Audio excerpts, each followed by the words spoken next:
What's going on, guys? Thank you for enjoying the Tully broadcast. So today in this video, I'm going to be talking about the overall news that's happened probably within the past week or so. I know it kind of maybe it's been a bit. I think it's been a couple days since I posted my last video. I do apologize for that, but like I said, and I'm sure you guys probably know, I am in school, so I did get a little busy, and also it was only little things that kind of have happened. Little pieces of stories and stuff like that have really happened. Nothing really big has happened except the Sam Darnold thing, which we'll go later into this video talking about that. But nothing really crazy big has happened. And yeah, we are in the dead period. We are in a period where there's not much going on. Again, I still want to get out my, prospect videos and stuff like that of players, but I'm going to try to do that. I am pretty busy. I do have some papers and stuff like that. I have some things I need to do, but I would like to do these things. I hope I can get the time to do them. But I guess in today's video, I really just want to catch up and just kind of explain what has happened since I posted my last video. So obviously the first thing I would like to talk about is obviously the big Daniel Jones, him being a proper leader. And honestly, this makes me extremely happy as a Giants fan to watch. It makes me really proud to see this. It reminds me a lot of what Eli would do. And I'm sure him and Eli, I know they were relatively pretty close. I do remember there was a little bit of awkward tension between the two as far as Eli not wanting to really leave and was a little upset that he's not understanding he's being retired and replaced by Daniel, and it was just a weird little chemistry. But I think since that has gone, their chemistry has only gotten better, and I think the two are very close now, and I'm sure he probably talks to him and be like, dude, this is what you got to do. And I'm really excited for this because this is well before any OTAs. Obviously, due to coronavirus, we sadly don't really know if we're going to have OTAs. I believe we probably will due to the vaccine and such, but we're not really necessarily exactly sure whether or not OTAs are going to happen. But even if they are, this is well before OTAs, and this is perfect because Daniel Jones needs to get chemistry with these players. I think they're happening. I think they're doing it right now. He needs to start getting chemistry with guys like Kenny Galladay. Sadly, Kyle Rudolph can't be there just due to the fact that he has to get that foot surgery. I believe it was foot, maybe toe or something like that, something in his foot area. But he has to get surgery there. So these are kind of guys that he needs to start connecting with, and he needs to start connecting with obviously the big player in Kenny Galladay if he wants his team to succeed. And again, I am extremely happy and proud and as a Giants fan to see him be hey guys, and taking the initiative, being hey guys, we need to go out and we need to go practice and we need to start getting connections going. So some notable players that are there, obviously guys like Kenny Galladay, Saquon Barkley was there, a couple offensive linemen I saw. I think Andrew Thomas, I believe, was there. Nick Gates is there. I think Hernandez is there. And other offensive linemen are there. Nick Gates obviously needs to be there, him being the starting center as of now. You'd assume he's the center. They need. I mean, I know they have a connection, but that's a huge connection that they need to have as far as, center to quarterback, as far as getting the shotgun snaps down and, the under the hand snaps when they're under center. So things like that. Again, I'm extremely happy to see that, Daniel Jones is getting these guys and he's going let's go. And it just goes to show his true leadership. You guys can make fun of him and all the Giants, because I understand there is the Giants fandom that's probably split 50-50 as far as Daniel Jones, people that love him and hate him. But you got to understand, this is huge. I mean, this is a great move on the kid. I'm super happy to see that he's doing this. I'm in the club as far as I love Daniel Jones. I see bright moments in him and stuff like that. I just want these bright moments to happen more often. But I'm also on the side of listen, if he can't perform like this, if he can't perform at a winning standard, and if we don't win a lot or at least show drastic improvements, I'm down for restart on the quarterback. Show that, give me the next guy. I'm down for that. So that's my thing. I mean, I'm excited to see where Daniel Jones goes with this. I love, again, the fact that he's trying to get all these guys together and try to get a connection. And it honestly almost seems overall the team is just coming together and they're really starting to care about each other. And that's something that is really refreshing in a way. And I'm super excited to see that. That's really all I have to say about that part. I mean, again, I'm really happy in the fact that he's doing this, and I'm really looking forward to seeing where this team goes and where the chemistry is built.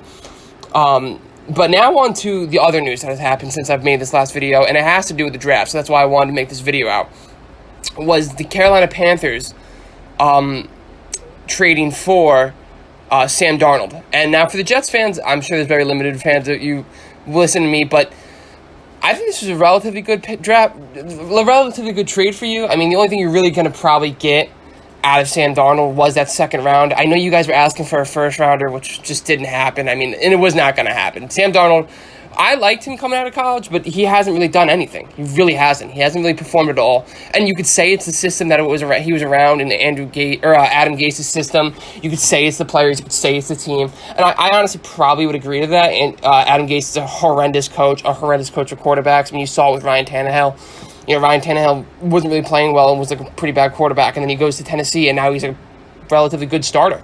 I mean, he's a pretty average starter that can get you to go into the playoffs 2 times in a row. So, yeah, I mean, I'm interested to see if that same effect happens to Sam Darnold. I like Sam Darnold. I wanted the Giants to draft him in 2018. Obviously, we went with Saquon, which I still love too. But, I think this is a relatively good trade for you guys, and it's probably I think it's probably the best thing you probably were going to get. I remember my one friend, Austin, who I had on earlier, he was like, we need a first-rounder, this and that. It's like, you guys aren't going to get that. You just aren't. And, I mean, a second-round pick is still a good pick. And I mean, I don't really think like the Carolina Panthers are going to be like anything great next year. So you're going to get like a pretty high second round pick. So that's a pretty solid trade for you. As far as Carolina goes, now this kind of changed what I think they're going to do in the draft, because I was always on the board that Carolina was going to draft Trey Lance. And now that this has happened, I don't really think that's going to happen at all in the slightest. I'm going to make another mock draft later on in the month, obviously, like right before the draft probably, but I didn't really feel like I needed to make a mock draft at the moment. I'll just show you my NHL highlight clips and stuff like that. But yeah, I mean, I think this is definitely shows that the Panthers are no longer in the position to draft a quarterback, nor do they need to, obviously, with the addition of Sam Darnold.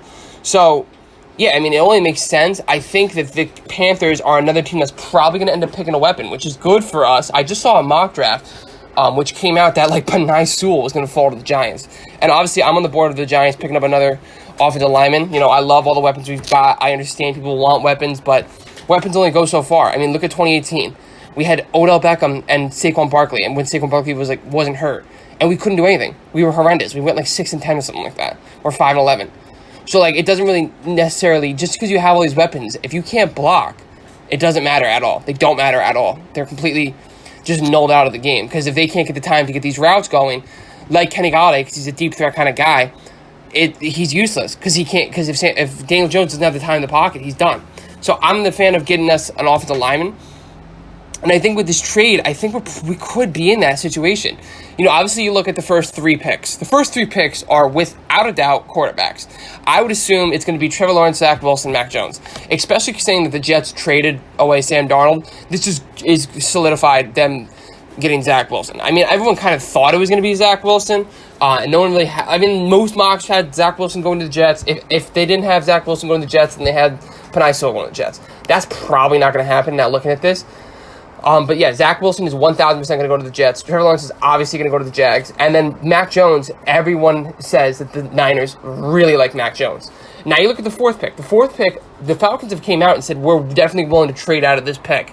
So you got to wonder who they're going to trade that to. And I would not be surprised if you see the Cowboys trade up and go to the Falcons to get Kyle Pitts, which I would love if the Cowboys drafted Kyle Pitts.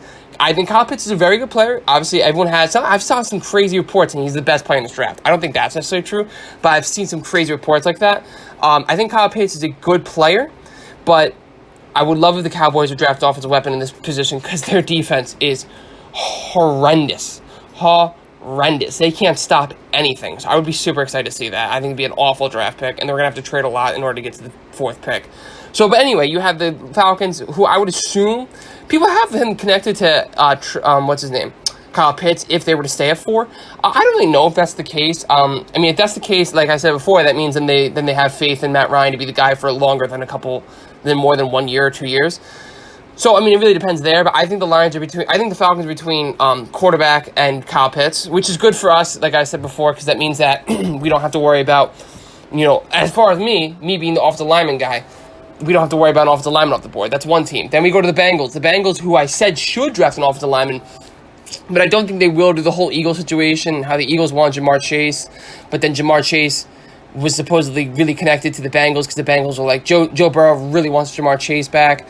So, you don't really know with that case, so that's why I probably think their Bengals are going to draft Jamar Chase. I think it's kind of dumb, but I think they will.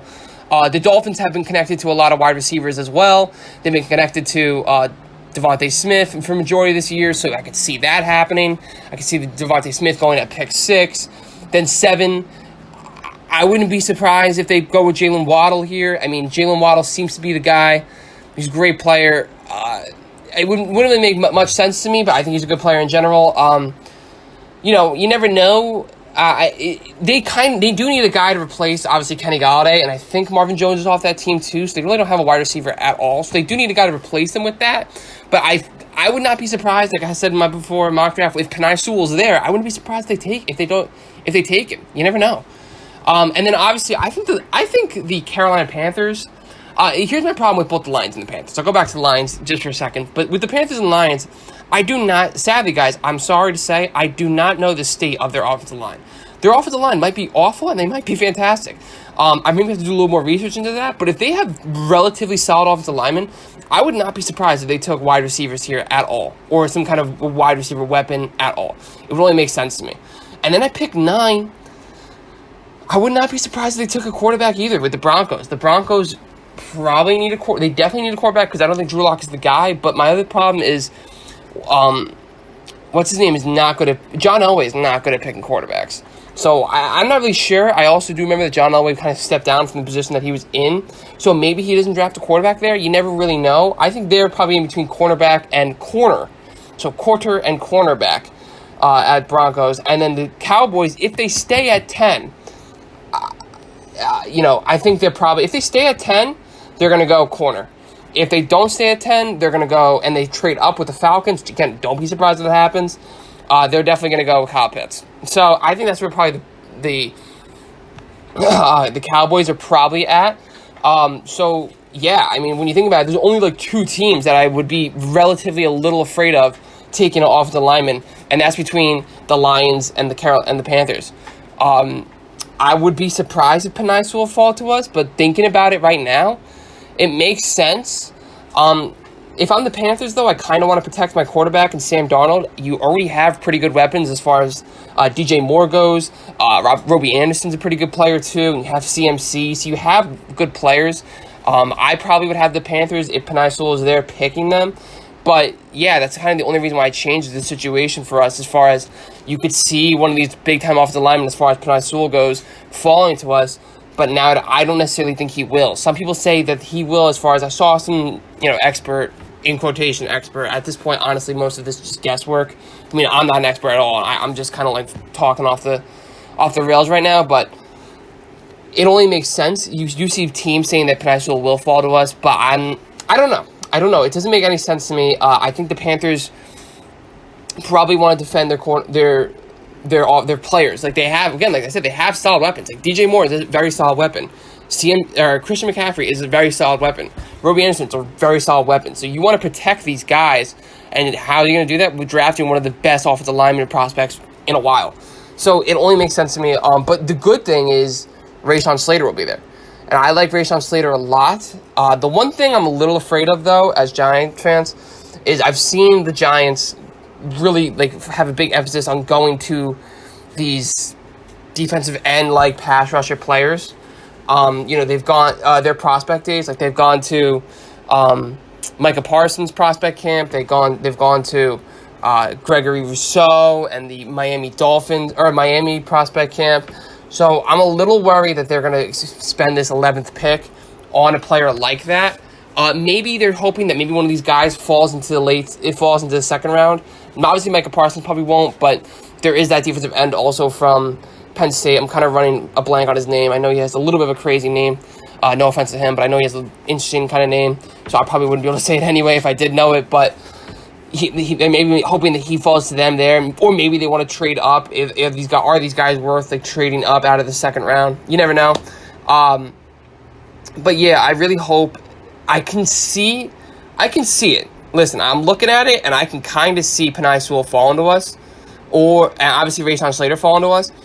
But I'm not saying it's for sure because I don't know the state of the Lions and Carolina. Now, some people say that the Cowboys might draft an offensive lineman. To me, that makes no sense to me. I mean, they have a pretty good offensive line. I understand they like to invest very in the early rounds on their offensive lineman, and the offensive lineman is getting very old. But they need corners. Like, they need to have a guy to stop the ball because their cornerbacks are horrendous. They're so bad. Their secondary is awful. It's probably one of the worst secondaries in the NFC East. And I'm including the Dolphins. I'm including Eagles, who I think are a garbage, an excuse of a team. So, I mean, it's going to be interesting. I'm definitely interested to see what happens here. But yeah, the Sam Darnold trade, as far as for Giants fan, it does affect us in a way. But looking at it now, I'm not really sure how much it will affect us because I still think 5 quarterbacks are probably going to go in the first top 10. Because I wouldn't be surprised if the Broncos try to go for a quarterback as far as Trey Lance. And I think a lot of weapons are going to be probably being taken, which, again, some Giants fans that really want a weapon, I don't know if they're going to fall to us looking at these top 10. I wouldn't be surprised if the Carolina Panthers want to give another weapon for Darnold, and I wouldn't be surprised if the Dolphins want to try to get a weapon for Jared Goff and try to replace that piece that they lost in Kenny Golladay. I wouldn't be surprised if that happened at all. But yeah, I mean, that's the video, guys. Thank you for joining. I hope you enjoy. And yeah, I mean, as soon as more content comes out, as soon as more things come out to talk about, I will do my best to get more information out there, more content out there. But yeah, I hope you guys enjoy, and thanks for listening.